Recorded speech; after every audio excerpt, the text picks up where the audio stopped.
Have you ever felt like you're climbing a mountain alone? No one beside you, no one cheering you on, just the sound of your own breath and the weight of your footsteps? That quiet, heavy, lonely moment. That's not your ending, it's your beginning. Because in the silence, when no one's around to lift you up, that's when you finally meet the strongest version of yourself. Stay with me until the end of this video, because what you're about to hear might completely change how you see loneliness, pain, and personal growth. There are times in life when it feels like you're climbing a fog-covered mountain. You can't see what's ahead. There's no one walking beside you. You can't even hear a voice cheering you on.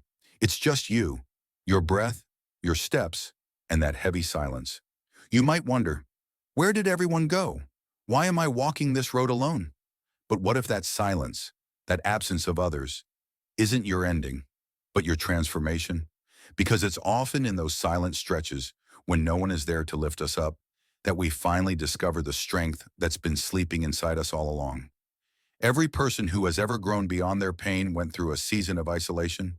It's not punishment, it's preparation. Life clears the noise so you can finally hear yourself.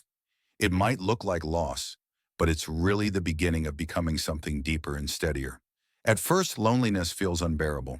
You scroll through old photos, waiting for a message that never comes. You replay the past, wondering what you did wrong. But slowly, something shifts when there's no one left to lean on. You begin leaning on yourself. You stop running from silence and start listening to it. That's when loneliness becomes your teacher. It shows you who you are without the opinions of others defining you. Most people spend their lives surrounded by noise, conversation, approval, stories that aren't theirs. But when that noise fades, what's left is the truth. I once knew a woman named Linda. After a painful divorce in her late 50s, her world fell silent. But with time, she started using that silence differently. She began journaling, walking, volunteering, and through that stillness, she rediscovered herself, the strong, gentle, grounded woman she truly was. That's the strange beauty of being alone. It strips away everything that isn't real, and what remains is what's been quietly waiting inside you all along. When we stop fighting solitude, it begins to work for us. Like an oak tree in winter, still on the surface, but underneath, roots are growing stronger and deeper. That's what loneliness does for the soul. It builds unseen strength. So if you're in that quiet place right now, don't rush out of it. Sit there a little longer. Let your roots grow. Because the hardest part isn't being alone, it's letting go of the expectation that someone else will fix how that feels. We wait for the message, the call, the person to notice we're struggling. But the truth is, the moment you stop expecting others to save you, you start saving yourself. We're conditioned to look for comfort in others, in attention, in reassurance. But what happens when no one's there to give it? You either keep waiting or you learn to comfort yourself. That's emotional independence, and it's real power. I met a woman named Sarah who used to panic when people ignored her messages. But one day she changed that. Every time she felt that wave of anxiety, she placed her hand on her heart and whispered, "I'm still here." It sounds small, but it changed everything. She stopped looking outward for comfort because she found it within. The most peaceful people aren't the ones surrounded by love and attention. They're the ones who can sit quietly with their own thoughts and still feel whole. When you stop chasing reassurance, you start attracting respect. People can feel your quiet confidence. You no longer beg for attention, you just are. And that's when life starts shifting in your favor. If you're listening to these lessons right now, write down in the comments what part of this message connects with you. And don't forget to hit that subscribe button. Your support helps more people hear what their hearts need today. One of the habits that keeps us stuck when no one's there for us is complaining. It starts small, just venting your pain, but the more you repeat it, the smaller you feel. I knew a man named George who lost his job at 61. He was angry for months until one day he said, "I'm tired of hearing myself talk about it."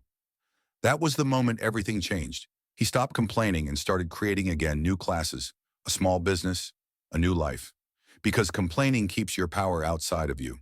Action brings it home. When you stop saying, "Someone else caused this," and start asking, "What can I do now?" you shift from victim to creator. Even small steps count.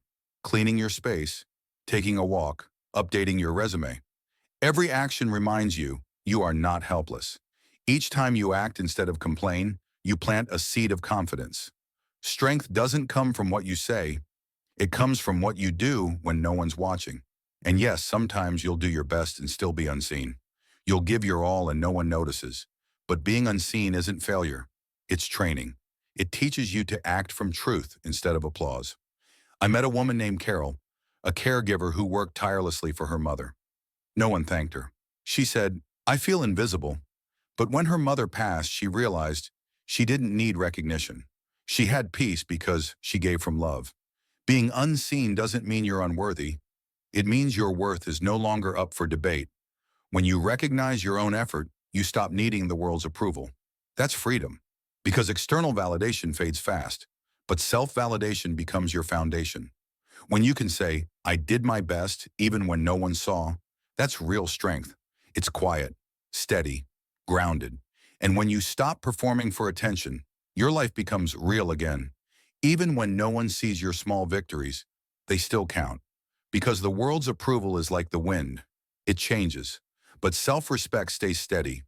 When you know your own heart, you don't need a crowd to cheer. You walk with calm confidence, and yes, even then, life will still knock you down. Plans collapse, trust breaks, dreams fade. But failure isn't the end. It's feedback. I once met a man named Robert who lost his business after retirement. At first, he sank in regret, but eventually he realized that failure had shown him something deeper, that he'd been living to prove himself instead of living for himself. So he rebuilt, slower, quieter, happier. Failure, when faced honestly, becomes fire. It burns away pretense and leaves truth. The people who rise again aren't lucky. They respond differently. They stop rereading the chapter of regret and start writing the next one. Rise quickly, even if you're not ready, because every time you rise, you grow stronger roots. And when motivation fades, discipline takes over. We wait for inspiration, but most success doesn't come from motivation. It comes from consistency. Betty, a widow who opened a small bakery, once said, "I stopped asking how I felt. I just did what needed to be done." That's the beauty of willpower. It turns ordinary effort into something sacred. Inspiration is the wind. Will is the compass. The more you show up without waiting for perfect conditions, the more peace and power you gain. Finally comes the last stage of growth. The moment you stop needing anyone to understand you. People might judge your silence, question your choices, but that's okay. You're not living for their understanding. You're living for truth.